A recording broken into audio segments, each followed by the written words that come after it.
Hi everyone, welcome back di Altcoin Update. Jadi Altcoin Update kali ini kita akan ngebahas untuk BNB. Saya udah tanyakan tadi ke teman-teman di Telegram, kita sudah pada voting dan akhirnya yang terpilih itu adalah BNB terlebih dahulu. Next one, abis BNB kita nanti mungkin di malam hari ini kita akan bahas untuk Chainlink, and then sisanya mungkin kita akan refresh lah ya. Jadi teman-teman feel free to comment di kolom komen. Make sure kalian komen koin-koin yang menurut kalian itu menarik untuk dibahas. Jangan Theta, karena Theta itu based on event. Tanggal 1 nanti udah launching mainnet, harganya sudah ngepam. Jadi kalau misalnya kita bahas sekarang nanti katanya telat ya kan, terus katanya bikin orang FOMO. Nah itu yang kadang-kadang padahal kan sebenarnya ada elemen tradingnya gitu loh. Dan tradingnya itu bisa memberikan kita profit juga, dan ya, tapi kan tetap harus ada price action yang harus kita analisis.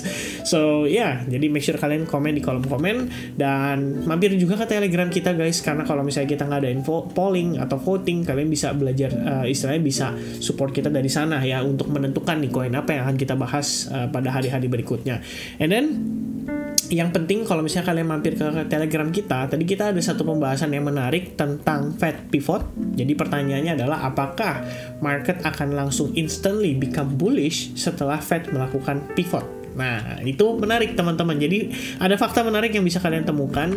Mungkin selengkapnya kita akan bahas live streaming. Kalau misalkan kalian setuju kita bikin live streaming untuk tutup bulan November dan menyambut bulan Desember, make sure kalian type live streaming yes ya kan, atau yes live streaming. That's it.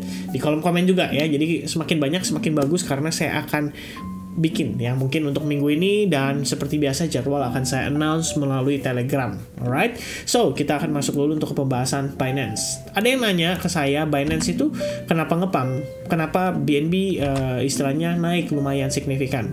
Jadi udah sekitar berapa hari ini? 5 hari lah ya, 1, 2, 3, 4, 5 hari ya, lebih kurangnya 5 candlestick pada time frame daily, harganya BNB tuh ngepam.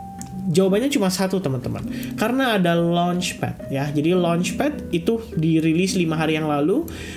Jadi mungkin mereka-mereka nih yang udah lagi pada pegang BNB atau yang tadinya memang ada rencana mau beli BNB langsung beli begitu mereka dapat informasi bahwa Binance akan melakukan launchpad. Koin yang di launchpad itu adalah koin Hook.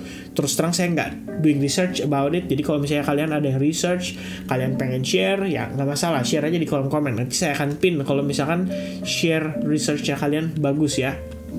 Dan ya, si koin Hook ini itu sekarang lagi dalam fase alokasi. Jadi istilahnya lagi dihitung berapa BNB yang ada di wallet kita atau yang ada di aplikasi Binance kita. Terus nanti tanggal 1 Desember akan dikalkulasi sama mereka, and then kita berhak untuk istilahnya ikut serta dalam launchpad ini. Jadi kalau misalnya kalian mau, kalian tukerin BNB kalian ya, senilai 1 Hook itu senilai 0,1 USD. Nah, price in BNB-nya itu nggak tahu ya, ini saya nggak bisa klik, karena kalau saya klik ya biasa ya teman-teman ya, Binance itu kan diblok ya.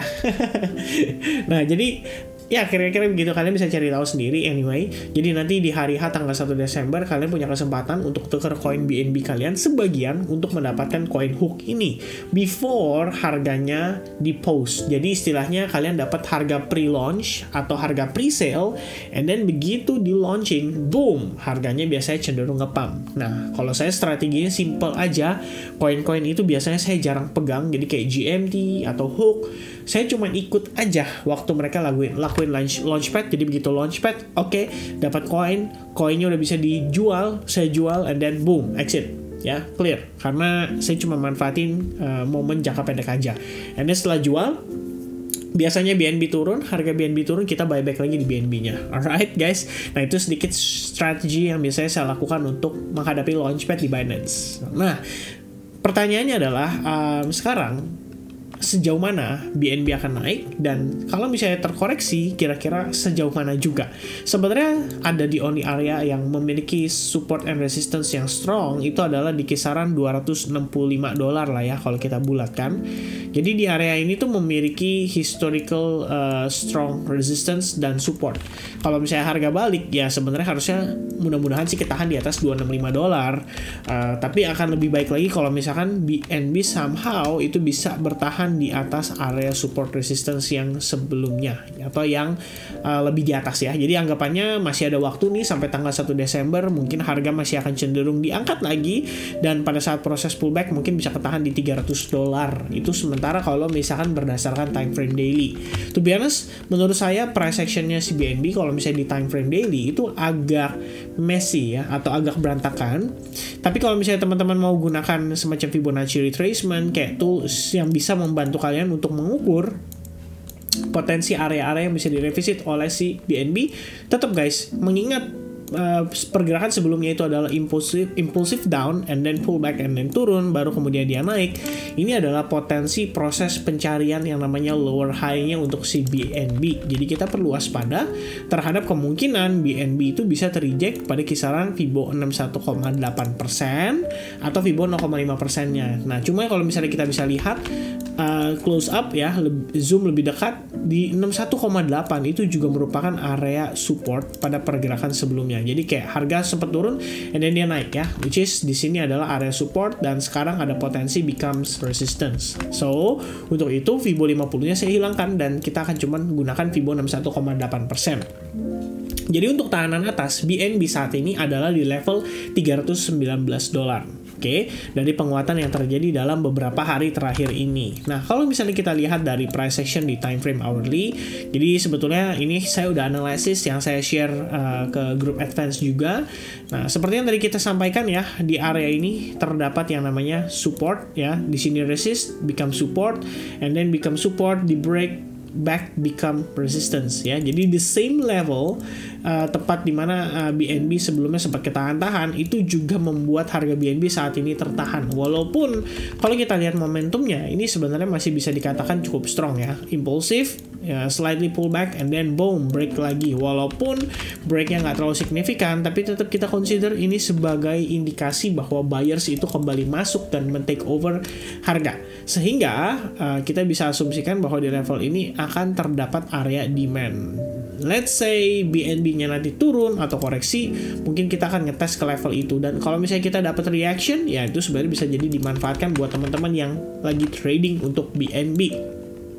Nah, by the way, kenapa tadi saya tarik Fibonacci retracement dari ini ya, level yang ini, bukan yang buntut panjang ke atas itu. Jadi reasonnya kalau untuk saya personally, itu saya ngelihatnya adalah posisi yang buntut panjang ini kan diakibatkan oleh kasus FTX ya. Yang dimana pada saat itu CZ bilang dia pengen untuk bantu lah istilahnya si FTX, di bail out sama dia atau dibeli si FTX-nya. Tapi akhirnya harga malah cenderung turun. Jadi kalau menurut saya harga yang terjadi di sini itu adalah harga yang sangat dimanipulasi dan sangat bergantung dari bagaimana statement orang-orang di balik daripada si Binance ataupun si FTX itu.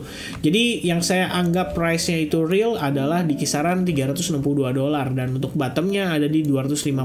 That's why Fibonacci saya dapatnya di angka $318,8 dan di area yang sama juga dengan area support atau resistance dari pergerakan sebelumnya. Nah, seperti ini kira-kira. Nah, teman-teman, kalau misalnya kalian perhatikan juga untuk pergerakannya saat ini sebenarnya si BNB memiliki karakteristik yang sama dengan Bitcoin ya. Jadi dalam artian bukan karakteristik secara keseluruhan koin, tapi kita ngomongin soal price action-nya ya. Price action-nya per hari ini sama-sama nunjukin terbentuk semacam triangle. Jadi kalau untuk Bitcoin terakhir kita bahas ya triangle more or less, di sini pun sama ya untuk BNB. Dia terbentuk triangle tapi dengan jarak atau range yang lebih tipis atau lebih pendek. Nah, kalau kalian perhatikan juga sama seperti case Bitcoin, ada indikasi atau potensi harga bisa bergerak dalam 5 wave di dalam si triangle pattern ini. Sebelum akhirnya dia decide mungkin breakout atau worst case scenario dia turun dan wave E-nya itu nggak nahan ya. Akhirnya harga terkoreksi dan testing terhadap demand. Kalau misalnya dia ditarik untuk testing terhadap demand, bagus. Berarti ada opportunity kalau misalnya buat kita masuk kembali di long position, makanya kita bisa cari area yang dekat-dekat dengan demand zone ini. Sehingga penempatan stop loss-nya juga akan jauh lebih safety atau istilahnya lebih less risk, kira-kira seperti itu. Alright guys, so itu adalah quick update untuk Binance. Mudah-mudahan teman-teman punya gambaran atas apa yang saya jelaskan. Ingat ya, tergantung breaknya ada arah ke atas atau ke bawah. Tapi biasanya kalau di hari Senin, more likely atau most likely cenderung harganya turun dulu. Biasanya di opening hari Senin ya. So I think that's it teman-teman. Thank you so much buat yang udah nonton video ini.